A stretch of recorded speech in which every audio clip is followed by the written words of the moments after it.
Welcome back.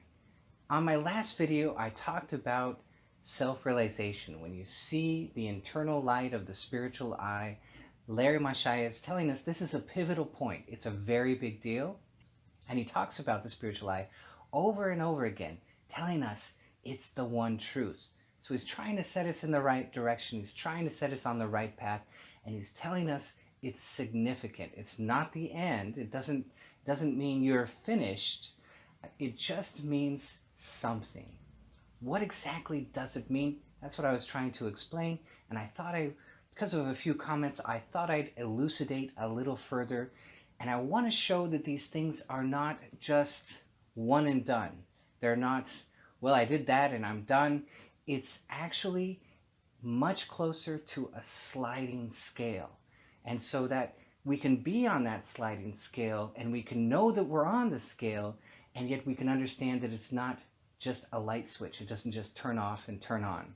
For example, interiorization, a lot of people think it's just going to be boom and done, which is possible, but more often than not, we're going to experience it in a sliding scale. We're going to experience more or less of that free state and everything that goes with it. And so if you start to think of your practice this way, and all the pieces that you're putting together inside of your meditation, if you think of them like a dimmer switch in your kitchen, right? You ever had one of those dimmer switches and you push it up and the light gets very bright. You push it down and the light gets very dim, right? So it's not just a on and off again switch. It's actually a sliding scale. And all of these things inside of meditation are very close to this. It's a sliding scale of experience. And so let's talk about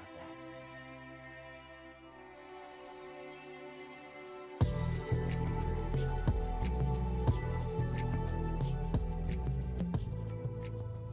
So the first sliding scale that I want to talk about is introception. The Sanskrit word for this is pratyahara. And so what we're talking about is that usually our whole sense of being is focused outward. We're looking outside of ourselves continuously. And then we're going to move ever so slowly towards introception, more and more introception. What's going on inside of ourselves, inside of our minds, inside of our bodies, and inside of meditation. What is the breath doing to us? And so the first thing we have to do is to, of course, concentrate on the breath. Everybody says that, right? We're not only going to concentrate on it, we're going to control it and lower the rate so that we can very quickly induce heart rate variability. And this is a very big deal because it is the beginning, because it is a watershed moment and it creates the cascading effects that follow. Without that first introduction, without that first resonance created between the breath and the heart and heart rate variability, you don't have a chance to induce the rest of it.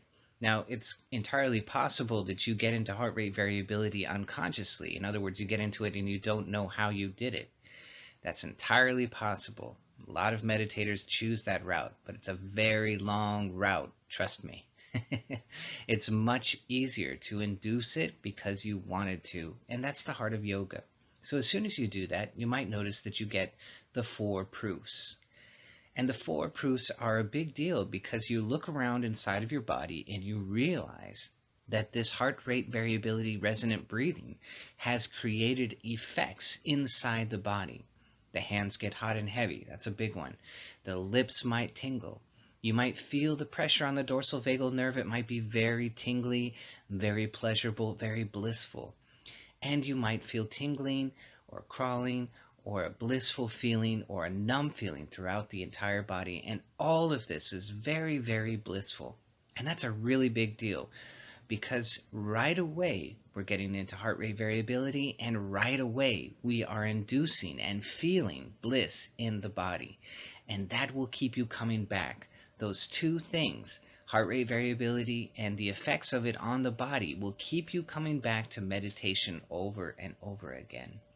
Now, as we go deeper and deeper into heart rate variability, we will clear what I call the 5 breath states. And that means that this is balancing the 2 nervous systems. And so it's having an effect on your turbinates inside of your nose. And that's what creates the 5 breath states. So if you want to know more about the 5 breath states, I have a video on that, what it is exactly. There's a map for you to understand it. It's a little bit difficult for most people to feel, but the last one, all of the turbinates retract, the whole nose feels very, very open, and it feels as if you've been breathing through a straw all your life, and suddenly it's easy. So that's very easy to feel, and it's a fantastic sign that you are very, very, very deep into heart rate variability.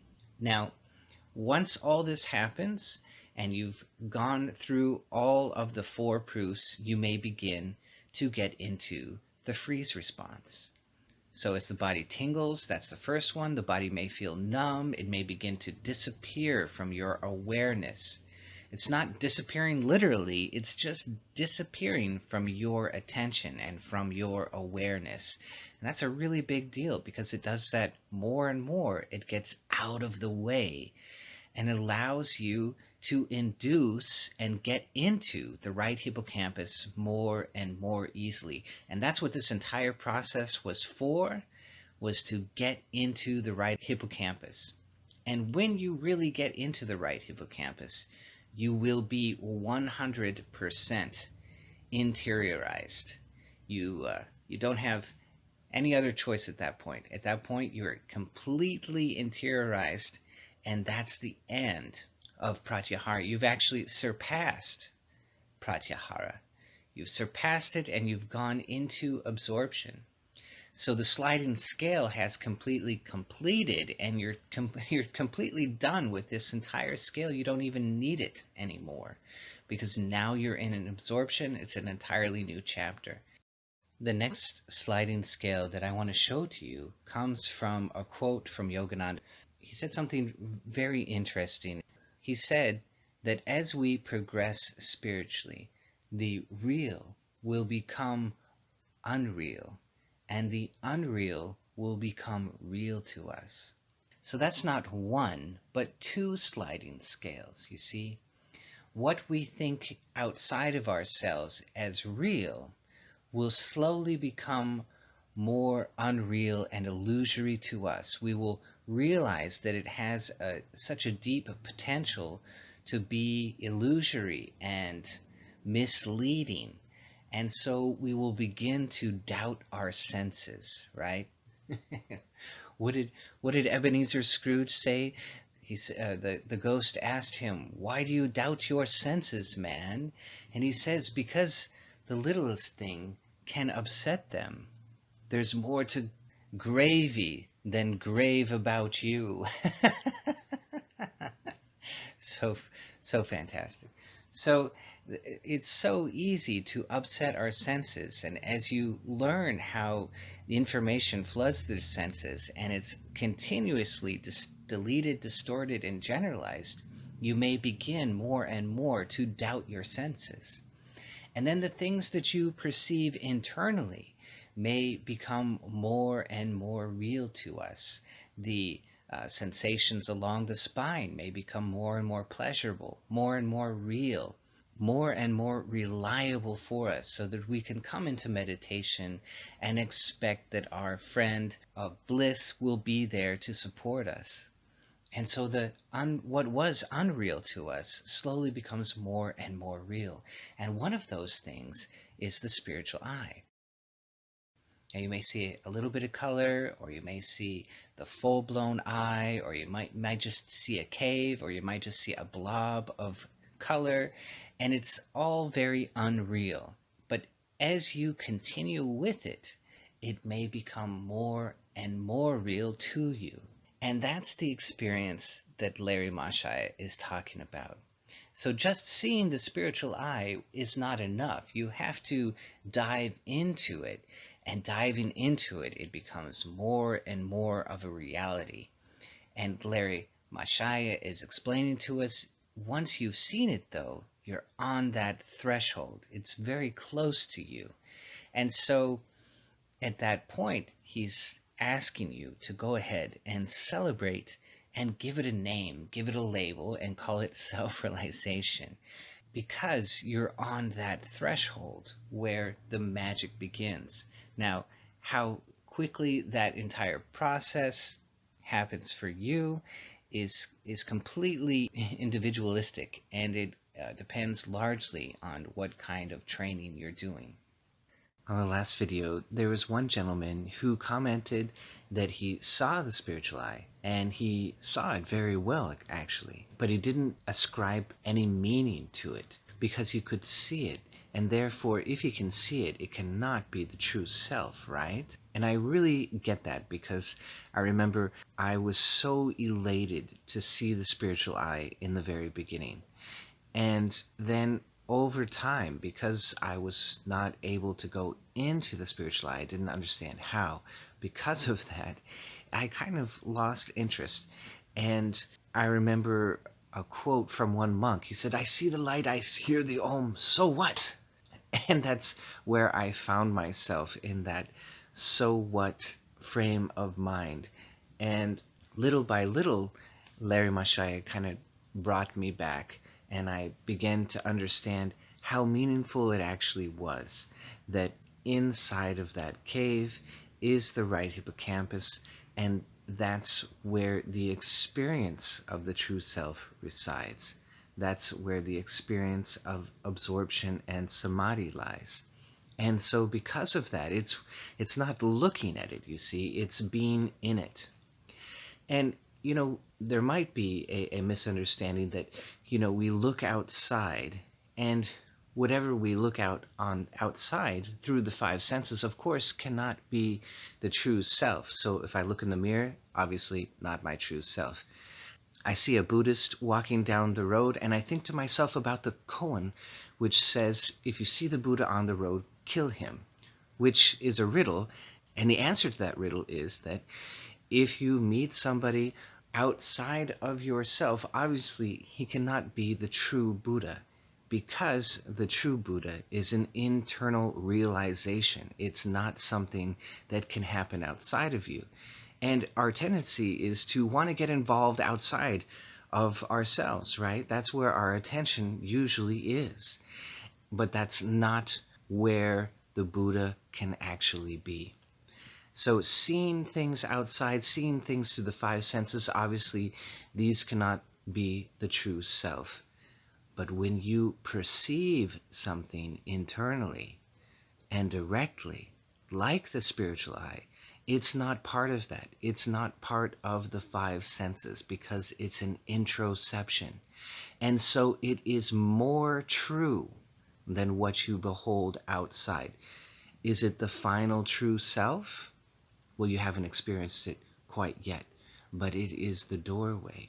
And it means you're on that scale from real to unreal, from unreal to real. You're on that sliding scale, and you're caught somewhere in between. So the last sliding scale I want to bring up to you is Kundalini, because somebody mentioned Kundalini. So what about Kundalini? Don't leave that out.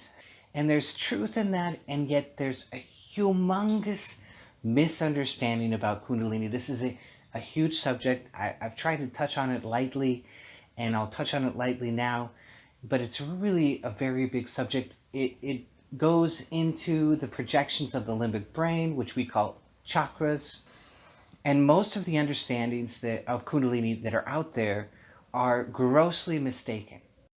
If you've got on one side no experience, and then all the way on the other side you have a full-blown Kundalini awakening where your whole energetic system is going crazy, and it's either enjoyable or maybe it's very unenjoyable. See, the problem with Kundalini is that so many processes which have remained unconscious, which have been relegated to the unconscious mind, are suddenly becoming conscious. And if you're not able to balance all of that inside of yourself and integrate those energies, it can be very, very out of whack. As one person described to me, she said to me, I literally want to crawl out of my skin. So that is a Kundalini experience you don't want, right? And then way, way, way before that, somewhere in the middle or somewhere right to the beginning, there's an experience that the limbic projections have untangled from their preoccupation with the external world. And when that happens, they go back home, which is the brain. And so they actually rise up into the brain. And so the yogi will feel that. And he will say, my prana is rising, my energy is rising. So as the limbic projections, they become unentangled through the process of Om Japa technology, chanting Om in the chakra. What does that sound like, by the way? It sounds like this. Om, mentally. That's it. That's all it is.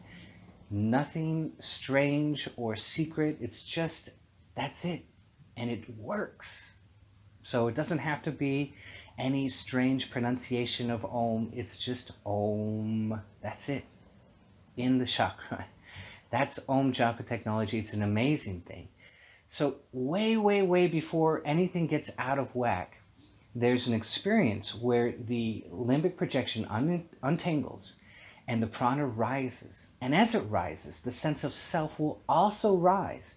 And so there's this feeling that I talk to yogis about, this feeling of being lifted up into the upper nervous system. This is all throughout the Bible. It's all throughout shamanic teachings. It's all throughout every meditative teaching out there. They all talk about this feeling of being lifted up, because the parasympathetic system is divided into the lower parasympathetic down near the base of the spine and the upper parasympathetic system from the heart upwards. And so being lifted up into that, you feel that sense of being lifted up.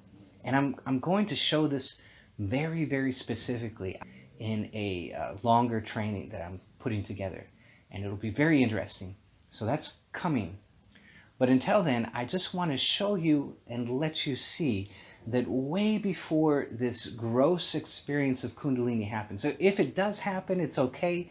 Just try and keep yourself in balance. That's the main thing that you need to do, is kind of put yourself back together. But way, way before that happens, there is a very simple experience of the prana rising up the spine, being lifted up. And that's all that is necessary. And so here's a very interesting marker that ties in with everything we've been talking about. If you see the spiritual eye spontaneously, that means without pressing the eyes. If it just appears to you spontaneously, that's already happened. To a certain degree, to a greater or lesser extent, the prana has already rose. It doesn't mean your work is done. It's just an indication that some of it is traveling back to the brain, because it's lighting you up internally and you're seeing the spiritual eye. So it is a huge marker. It's not the end, but it is a humongous marker. That's it. And it's so difficult. The meditative life is so difficult. We need every single marker and road sign along the way that we can possibly get to fill up the gap. As the Greeks love to say, that it's an ocean, that you've got this ocean of the subconscious and you've got this ocean of the superconscious, and in between you have the conscious mind, and you're just on that little bit of island trying to figure out these two vast oceans. So any marker that we can get along that path is ginormous. It's huge. It's a big deal. So I hope you love this. If you did, be sure to hit that bell down below. Thank you so much for sticking around, and I will see you guys next time.